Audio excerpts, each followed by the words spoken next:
আমার কথা শোনার জন্য আপনাদের আবারও ধন্যবাদ। পালাতে যে নিহত ছাত্রলীগের সাবেক সেক্রেটারি, সাধারণ সম্পাদক এবং পিরোজপুর জেলা আওয়ামী লীগের সদস্য, আরো অনেক বিশ্লেষণ আছে তার, অনেক বড় নেতা। ভারতের সীমান্ত দিয়ে পালিয়ে যাওয়ার সময় দুইটা ঘটনা শোনা যাচ্ছে। একটা হচ্ছে যে বিএসএফরা গুলি করে মেরে ফেলছে, আর দ্বিতীয় হচ্ছে সে পাহাড়ে ওঠার সময়, পাহাড় দিয়ে পালাচ্ছিল, তো পাহাড়ে ওঠার সময় পা পিছলে সে স্ট্রোক করে তারপরে মারা গেছে। দুই রকম ঘটনা শোনা যাচ্ছে। ঘটনা যেটাই হোক, সে বাংলাদেশ থেকে পালিয়ে যাচ্ছিলেন, এটা হচ্ছে মূল কথা। বাংলাদেশ থেকে পালিয়ে যাওয়ার সময় সে মারা গেছেন। ভাইরে ভাই, কি এমন অপরাধ করেছো যে বাংলাদেশ থেকে পালিয়ে যাচ্ছ? এই বাংলাদেশ না তোমার, এই দেশ না তোমার, এই জনগণ না তোমার? কি এমন করেছিল ভাই, বাংলাদেশ থেকে তোমরা পালিয়ে যাচ্ছ? তোমরা না জনপ্রতিনিধি হওয়ার জন্য কত কিছুই না করতেছ? তোমরা না দেশ রক্ষা, জনগণ রক্ষা, একটা দল রক্ষা শপথ নিছো?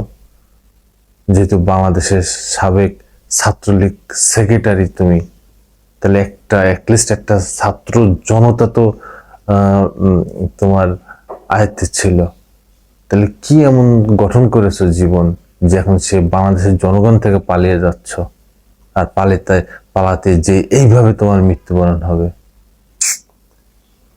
Bad luck. জনগণকে ভালোবাসো, তাহলে দেখবা কি শান্তি, কি আত্মতৃপ্তি পাচ্ছ। আর সেই জনগণের ভয়তেই পালিয়ে যাচ্ছ। তাহলে কেমনে হবা তোমরা জনপ্রতিনিধি? কেমনে তোমরা জনগণের ভালোবাসো? জনগণ তোমাদের পক্ষে কিভাবে বলো এইসব কথা? এই তো মিথ্যা কথা। জনগণ যদি তোমাদের পক্ষে থাকে, সেই জনগণের ভয়তেই তোমরা পালিয়ে যাচ্ছ। এই হচ্ছে তোমাদের জনগণের ভালোবাসা। তোমাদের মেন নেতা সে তো পালিয়ে গেছে 5ই আগস্ট তোমাদের রেখে।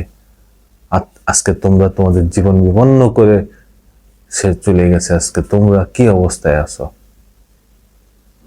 কি জীবন গঠন করলে তোমরা? কালবেলা নিউজ করছে এই বিষয়ে, আপনাদের একটু পড়ে শোনাই। বাংলাদেশ ছাত্রলীগের সাবেক সাধারণ সম্পাদক ও পিরোজপুর জেলা আওয়ামী লীগের সদস্য ইসাক আলী খান পান্না ভারতে পালানোর সময় নিহত হয়েছেন।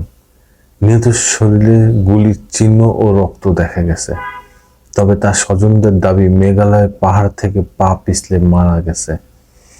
শনিবার 24শে আগস্ট সকালে ভারতের মেঘালয় এলাকায় এই ঘটনা ঘটেছে বলে একটি সূত্র জানা গেছে। কি জীবন তোমরা গঠন করেছো রে ভাই, যে এখন পালানো লাগতেছে তোমাদের, অথচ এই জনগণের সেবা করার ব্রত নিয়েই তোমরা এই পথে নেমেছো। তাহলে জনগণের মাথার উপরে বসে বসে শুধু কাঁঠাল ভেঙেছো। হ্যাঁ, ইসাক আলী খান পান্নার ভাগ্নে কাউখালী উপজেলার চিরাপাড়া পার সাটুরিয়া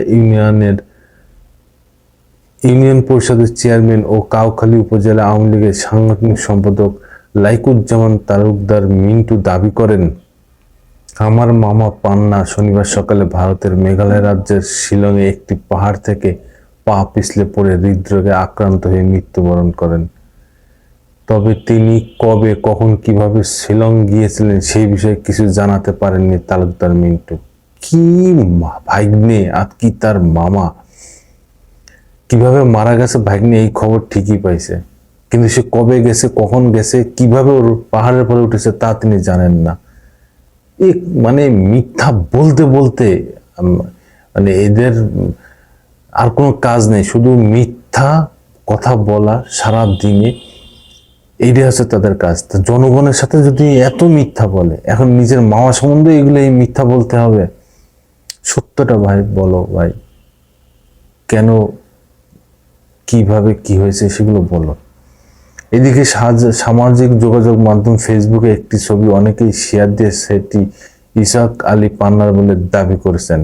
ওই ছবিতে পান্নাকে কালো টি শার্ট ও কালো প্যান্ট পরিহিত অবস্থায় মাটিতে পড়ে থাকতে দেখা যায়। তার পা থেকে রক্ত প্রবাহিত হয়েছে, পিঠের কাছে রক্ত ছোপও দেখা গেছে।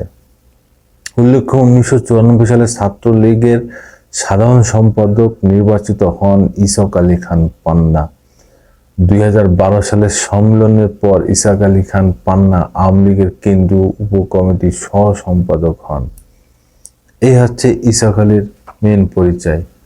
ওনার বাপকে, ওই এলাকার কি বৃত্তান্ত, তাতে কারোর কিছু যায় আসে না, তাতে তার পরিচয় বহন করে না। তার পরিচয় কি?